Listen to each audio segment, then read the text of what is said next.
कि last episode में हमने देखा था कि लीलू के पेरेंट्स ने लीलू को एक एक्वायर्ड रेजोनेंस के बारे में बताया था। बाकी कमरा इतना शांत था कि पिल गिरने की आवाज़ भी सुनाई दे रही थी। ब्लैक क्रिस्टल बॉल से हल्की चमक निकल रही थी जो लीलू के अशांत चेहरे को दिखा रही थी। ये एक अजीब दृश्य था।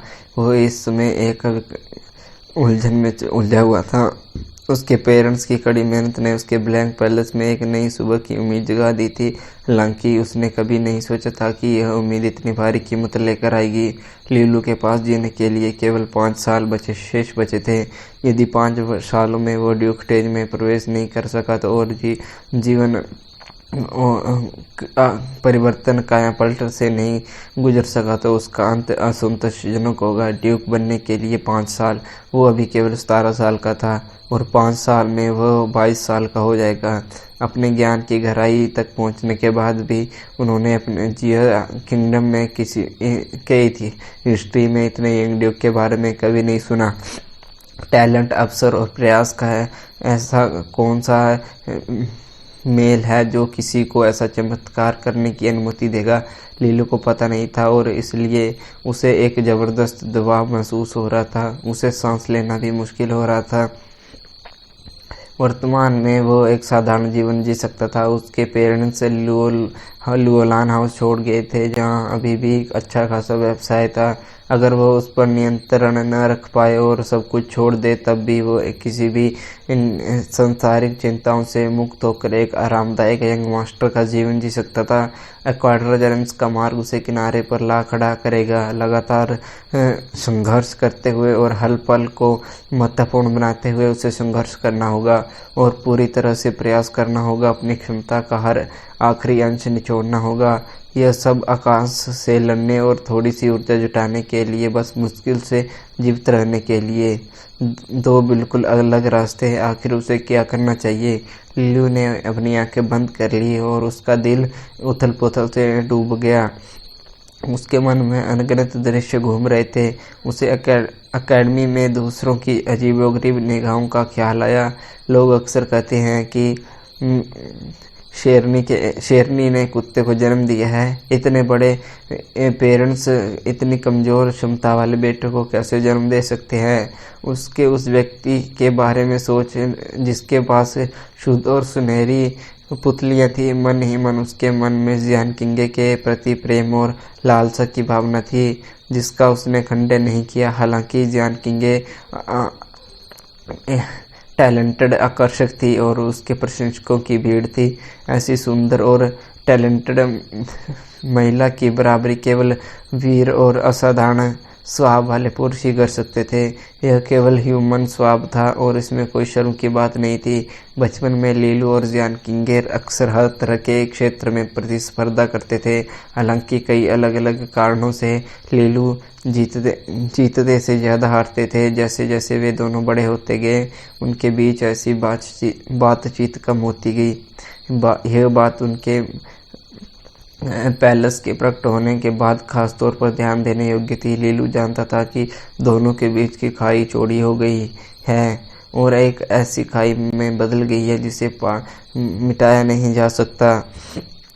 जियान किंगे ने भी उस समय से अपने मैत्रीपूर्ण मुकाबलों को कम करना शुरू कर दिया था।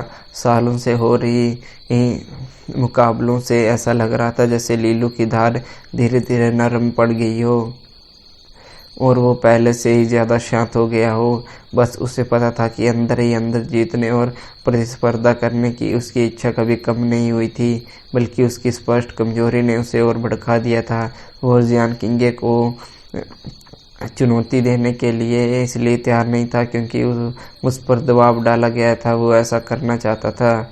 सामान्य स्थिति में जियान किंगे जो कल्टीवेशन की दौड़ में उससे पहले ही धूल चटा चुकी है को पकड़ पाना उतना ही असंभव था जितना कि स्काई को पार करना। हालांकि अब थोड़ी सी आशा की किरण दिख रही थी।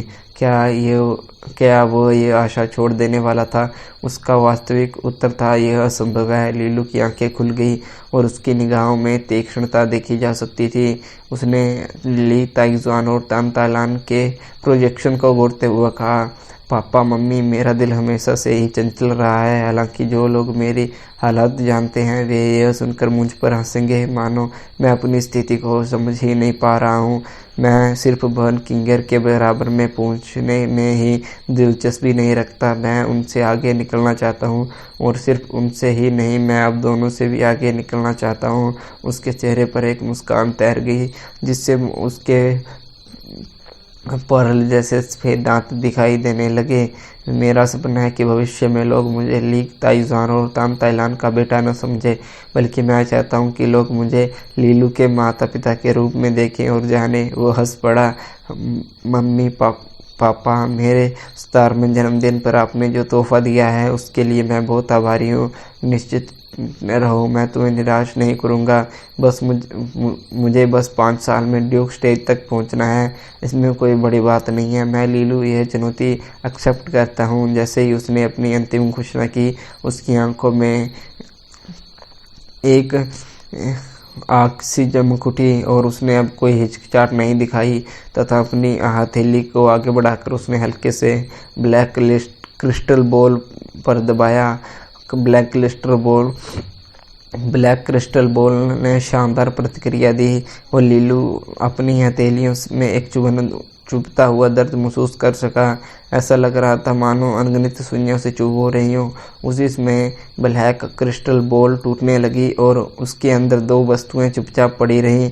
एक ब्लैक रंग की जेड स्लिप थी, जैसी कि उम्मीद थी। यह acquired resonance Golding forging art cultivation के आर्ट होना चाहिए। दूसरी वस्तु रहस्यमय दिख रही थी।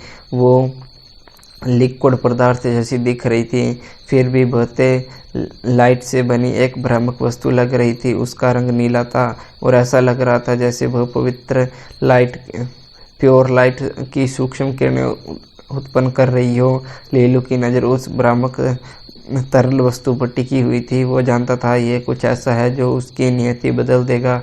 उसके पेरेंट्स ने इसे एक्वायर्ड रेजोनेंस को रिफाइन करने के लिए खून, पसीना और आंसू बहाए थे। इसके अतिरिक्त इस अजीब सी वस्तु पर अपनी नज़र गाड़ने मात्र से ही लीलू की आत्मा की गहराई से इसके साथ अनुकूलता की भावना महसूस कर सकता था। ऐसा लग रहा था जैसे यह कोई ऐसी चीज़ थी जो हमेशा से उसकी थी। उसके पेरेंट्स स्पष्ट रूप से झूठ नहीं बोल रहे थे जब उन्होंने कहा कि एक्वायर्ड रेजोनेंस उसके अपने ब्लड एसेंस और आत्मा से निर्मित था। मनुष्य और रेजोनेंस के बीच अनुकूलता सहज थी। जैसे ही लीलू ने मिस्टीरियस प्रतिध्वनि को पूरी तरह से मंत्रमुग्ध हुआ, उसके पीछे से एक जटिल आह गूंजी